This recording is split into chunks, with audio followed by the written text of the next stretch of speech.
harus belajar lagi, karena tidak mungkin rasanya.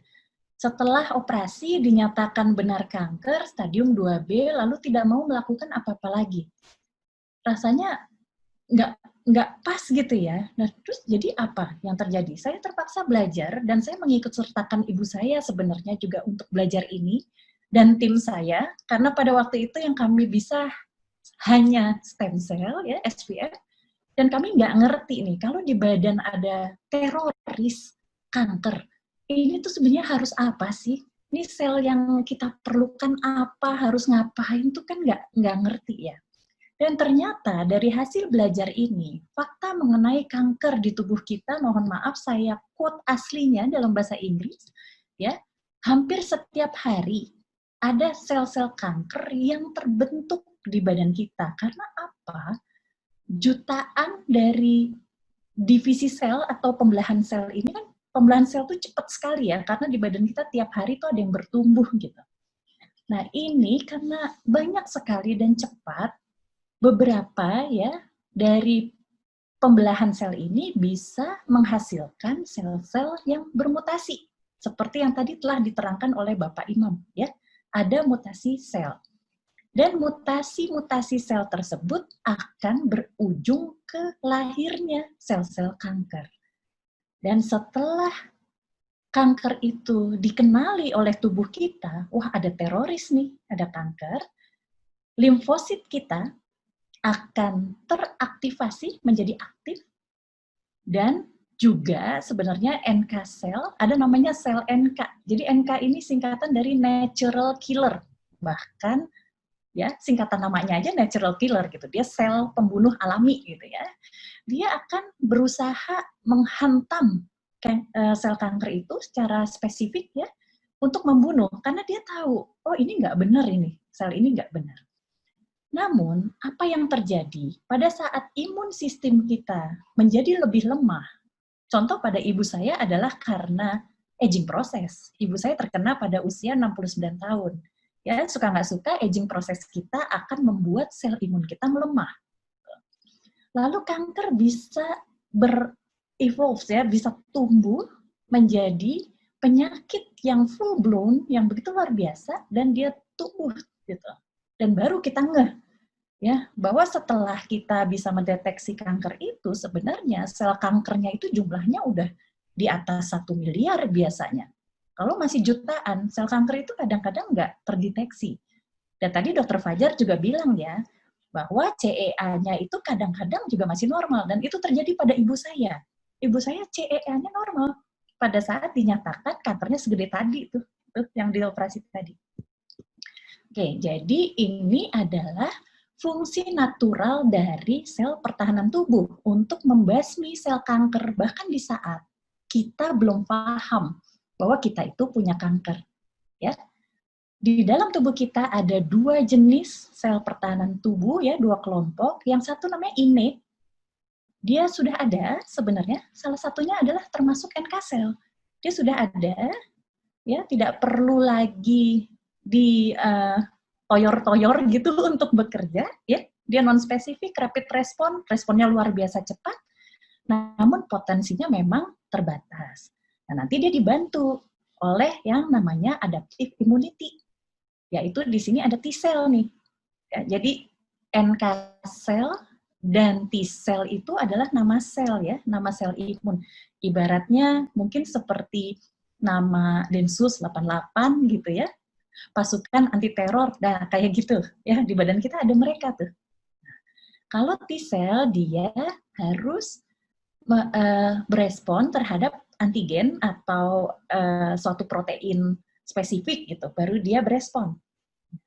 Cukup lambat responnya, 1-2 minggu baru keluar, dia baru bisa aktif, tapi dia high potensi, jadi daya membunuhnya tuh luar biasa. Nah ini ada video yang saya dapat dari profesor yang waktu itu mengajari saya, karena saya minta tolong beliau sih, karena di Indonesia waktu itu kan nggak ada nih. Buat ibu saya gimana nih?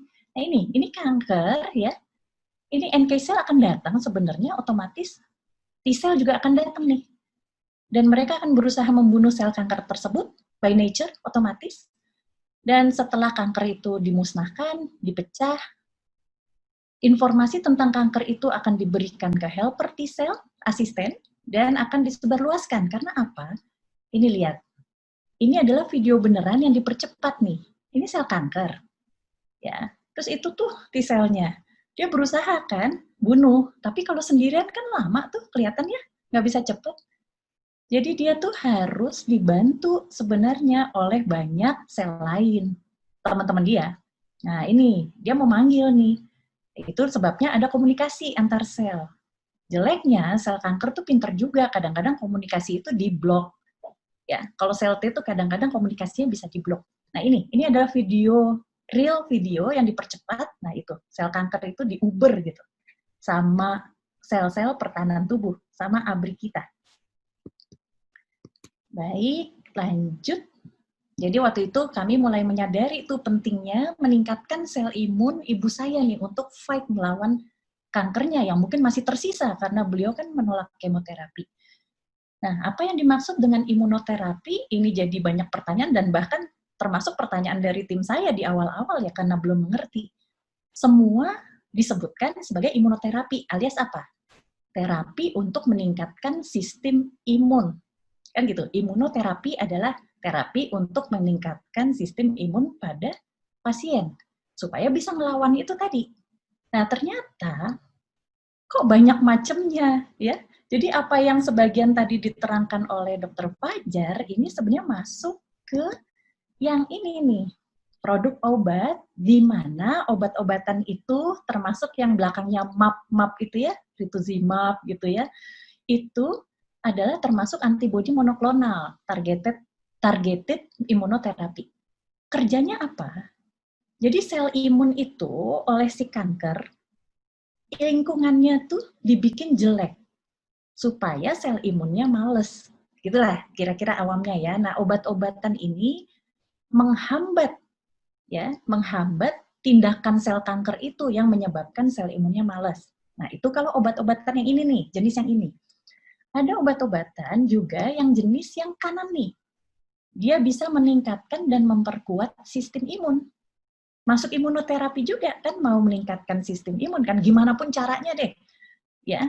Nah, ini termasuk di sini ada obat dan lalu ada produk bukan obat yaitu terapi sel.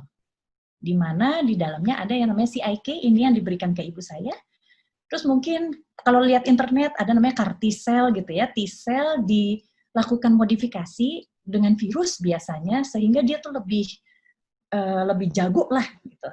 Ya, tapi manipulasinya biasanya pakai virus. Jadi agak sulit tuh masih dilakukan di seluruh dunia karena takutnya tim labnya ketularan virus itu kan bisa juga gitu, pada saat pengerjaan. Ya, dan masih mahal. Jadi waktu itu yang diberikan ke ibu saya adalah CIK. Dan kami melakukannya, waktu itu karena belum ada di Indonesia, kami melakukannya di luar negeri, di Jepang. Jadi, sel imun tadi ya, kan ada terapi sel tuh yang bukan obat ya.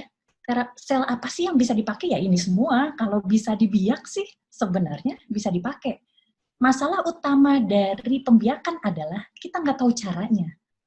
Jadi bagi lab itu ini PR waktu itu, bagi tim lab saya, ya, bagi tim kami ini PR karena kami tahu cara membiak stem cell.